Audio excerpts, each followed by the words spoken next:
I just feel decidedly not cool. I'm wearing a full suit. Second of all, I don't have PowerPoint with fancy slides that have video and all kinds of whiz bangs that I could not generate, and that the federal government would crash the administration if I tried.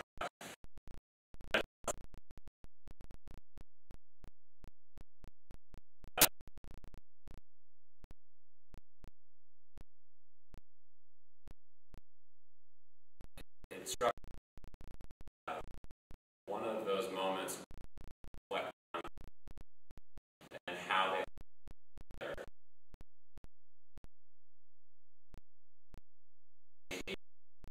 you don't always get to do is actually reflect and think about how your experiences tie together. And so I just want to talk a little bit about my perspective about entrepreneurship, and specifically young entrepreneurship.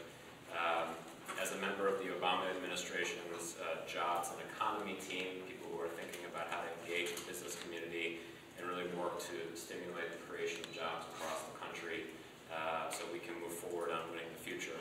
But also as someone who worked for a number of years at the local and state level as an executive at a community foundation that invested in nonprofits, that invested in startup businesses, that invested in figuring out ways to make neighborhoods and communities thrive, and as the co-founder of an organization called Young Invincibles that got started to really push forward the economic and social opportunities for young adults between the ages of 18 to 34. And so I guess what I will say, just by way of starting, is that I think that this conversation about entrepreneurship and young people, and frankly your role in it, is not just important maybe to yourselves personally, to your friends and family, but it's actually important to the country. This is, I think, the conversation about our American moment and how we keep it going as a way to make sure that we are creating the kinds of opportunities, continuing to innovate and succeed, and continuing to really be on the cutting edge in what the president has described as not a competition between Democrats and Republicans, but between America and the rest of the world. So I want to start off by defining my terms a little bit, because I went to law school and that's one of the things I learned, that you have to define your terms. So it's about the only thing I learned in law school.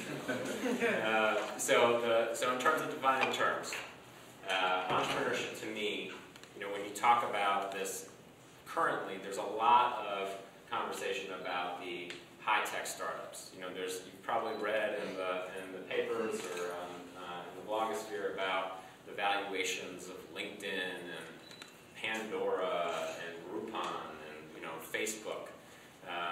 Maybe you saw The Social Network. And those are clearly examples of companies that are on the cutting edge and where the individuals who started them, just like the last speaker, are entrepreneurs at really some of at the most robust level. But for me, it's about much more than that. It's really about people who identify gaps in the marketplace or in the social fabric, and then go and do something about them. And so it's not just the Facebooks and LinkedIns of the world, although they're clearly very important to our future.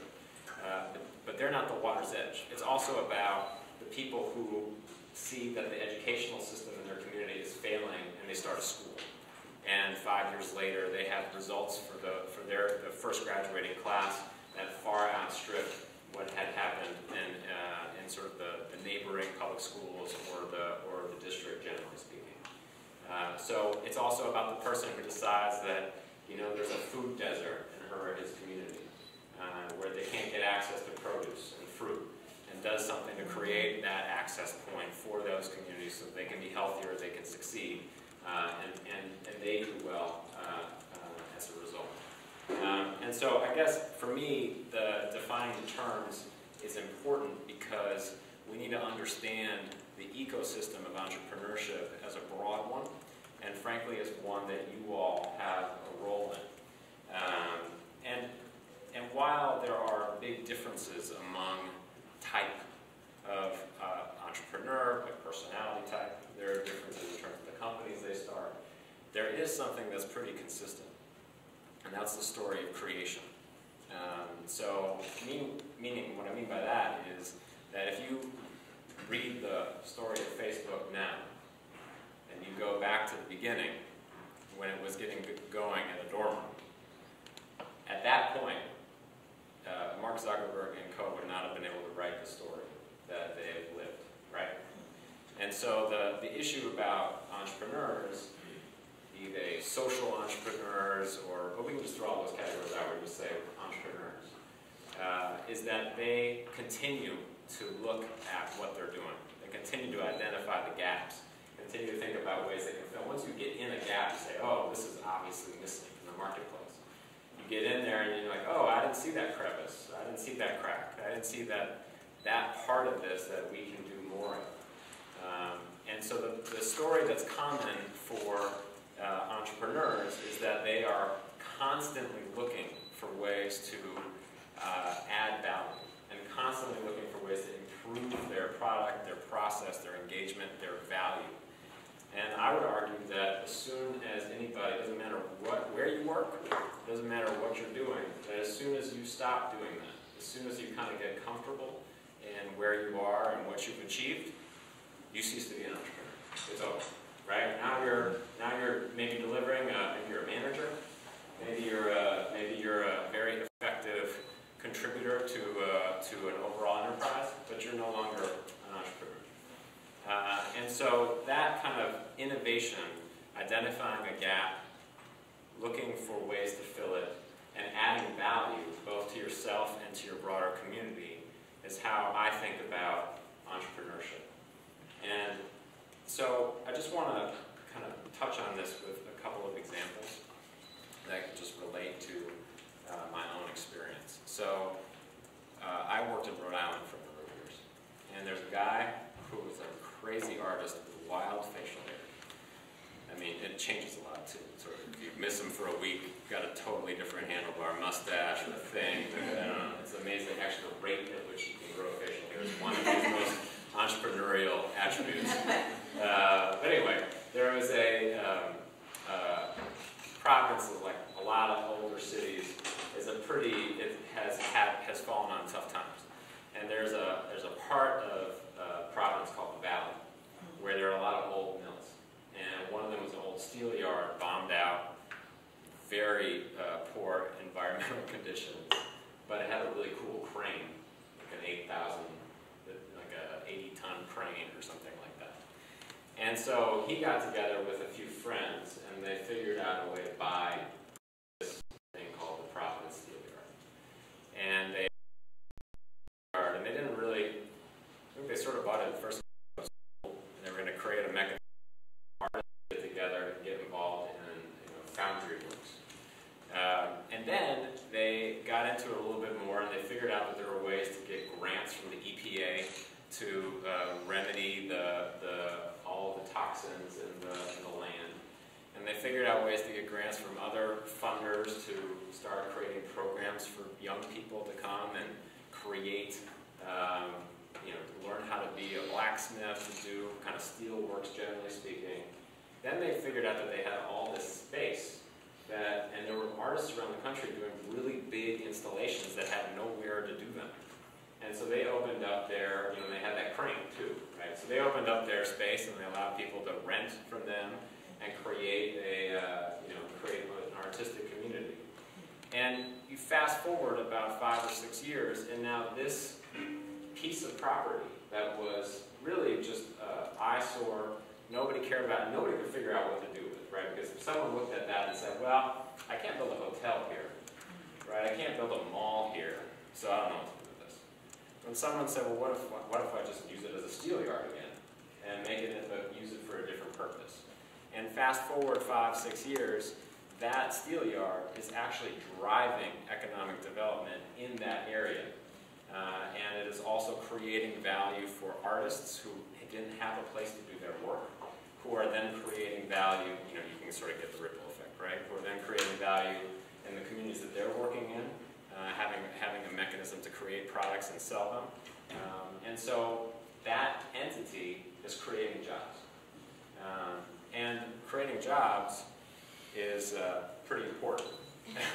We care a lot about that. The other example that I'll just give is from my own recent experience and with Young Invincibles, which is that I got very involved, like a lot of people, in the Obama campaign.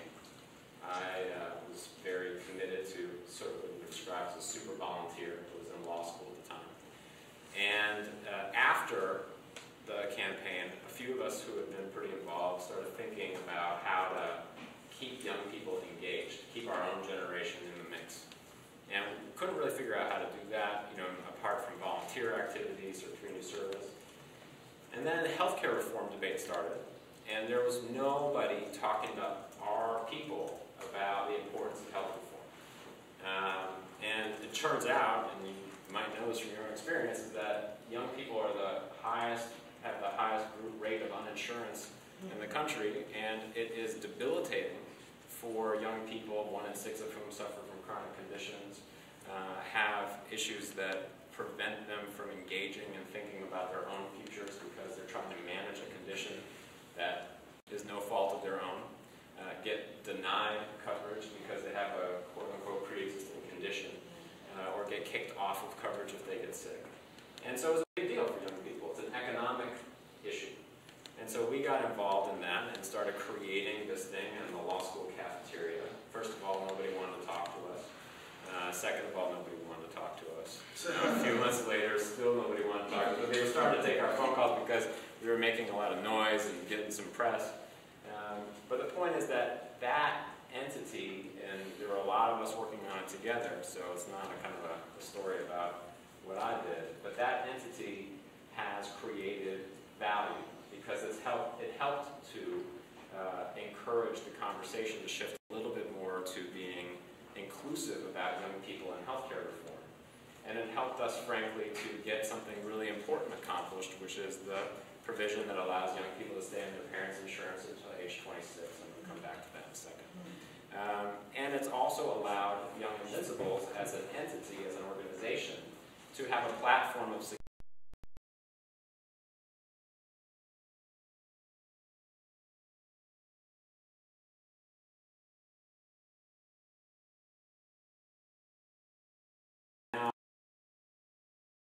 Not as many maybe as Facebook.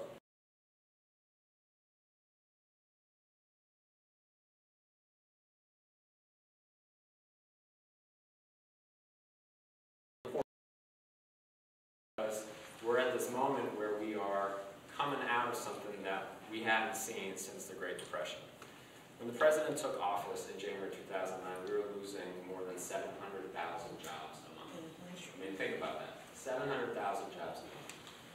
Lost 8 million jobs from the marketplace. And we are making progress.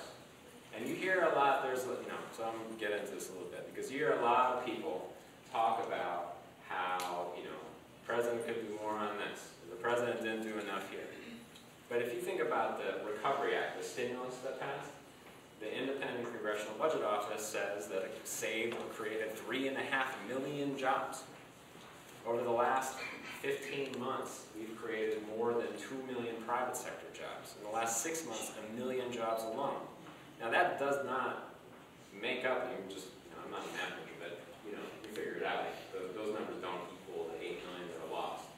And there's a lot of pain out there in communities, and this administration, this president, when the president says it's the first thing that he thinks about every morning when he gets up, and it's the last thing he thinks about every night before he goes to bed. But it is a remarkable moment that we are living in. And when you look at young people and unemployment, and you know this, it's worse. 1 in 9 18 to 34-year-olds don't have a job.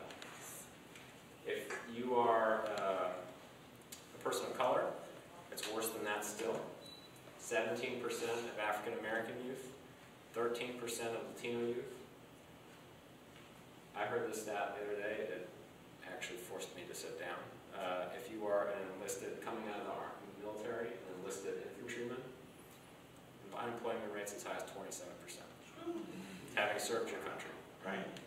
So we have enormous challenges. And that is why when we it's not just about a cool idea and a cool opportunity to do something cool. It's actually part of our work to bring our country back and to make sure that we are doing what the President has talked about, which is winning the future. Out innovating, out educating, out building the rest of the world. And so we at the administration has taken steps in that regard. And that's why, getting down into the weeds a little bit, but that's why things like the Recovery Act were put into place. That's why we've done things like create what we call public-private partnerships, where we're engaging with the private sector, putting a little government money into place, putting a little private sector money into place, to make sure that we're doing things like encouraging startups, the next round of these gazelles, the kind of high innovation companies, doing things like making sure that our workforce, the young folks who graduate from schools, actually have the skills they need to compete, thinking about things and focusing on issues like STEM education, which is about science, technology, engineering. And then also working with our community colleges. We've put $2 billion in the community college system to link explicitly with employers to make sure that they are creating that direct connection. So you go into a community college and you come out with a job. And you come out with that job because the corporation, Harley-Davidson maybe, says, hey, I want to help you design that curriculum so that when they come out, they know exactly what they're doing and we're ready to get going. That's why we've done things like Race to the Top. Maybe you've heard about that, which is about reforming the educational system. And also, I'll just say this, that's why there are things like dependent coverage and student loan reform, student financial aid reform, are hugely important for this generation. Because it's about removing the barriers for you all to have the capacity to take on the things that you might be passionate about. So, health insurance, pretty expensive if you have to go out and buy it on the marketplace. But if you can stay on your parents' insurance until age 26, that's off the table. You don't have to worry about that. That's one challenge that is not in your way. Student loan reform. This is something that we need to be talking more about, called income-based repayment, which is something that didn't exist before, meaning that you would get stuck in an actuarial table and they'd say, great, you have to pay this much every month because you're in a 30-year repayment plan. And by the way, we have over $1 trillion of student debt out there. But now, income-based repayment says, if you're not making any money, you don't pay us any money. Right? We won't wait until you're making some actual cash before we start asking you to put some cash on the table in terms of repayment. But that, if you think about it from a startup point of view or an entrepreneur's point of view, oftentimes when you're kind of finishing out you're getting things going, you're not making any money, you might be working a little bit on the side, but you're going to be scraping money together. So those are the kinds of things we put into place. But ultimately, this is going to depend on all of us. It's a community that we're, as a nation, we need to come together. And I just want to end by saying that entrepreneurship and us embracing this opportunity become really important because in the most obvious way, you create jobs, right? You're creating demand when you do something that didn't exist before, because you're creating a new way for people to think about how they're going to transact in the marketplace. So that's important because it means that you're adding value that didn't exist before. But then you, as somebody in your community who becomes that entrepreneur, who is leading, who is developing, who is growing something, you become a player at the local level. You become someone who can impact the ways in which we think about education, because that state is going to want to keep you. That city is going to want to keep your company or keep your project because they don't want to lose you to somebody else. And at that point you can say, well, yeah, but the schools need to be better. And I want you to put more money and invest more into them. And then the other thing that can happen as a result of this kind of creation is that you have an opportunity to become a leader in your own communities, right? You have a platform from which you can weigh in on the other issues that you care about. We all are complicated beings. There's more than one thing that we sort of like to spend our time on. And so all that to say is that we, as an administration, believe very strongly in entrepreneurship, believe very strongly in the opportunity to create opportunities. It's part of winning the future. And so if you all have ideas about how we can do a better job of that, creating the conditions to help you succeed, we want to know about them. But also, you should feel like this is your time, because it really is. And there's nothing to be kind of pessimistic about. There's no reason why the 21st century can't be another great American century. And this is the moment that we have to sort of define those terms. So that's about all I have. But, I felt like to give you some stats to justify wearing a tie.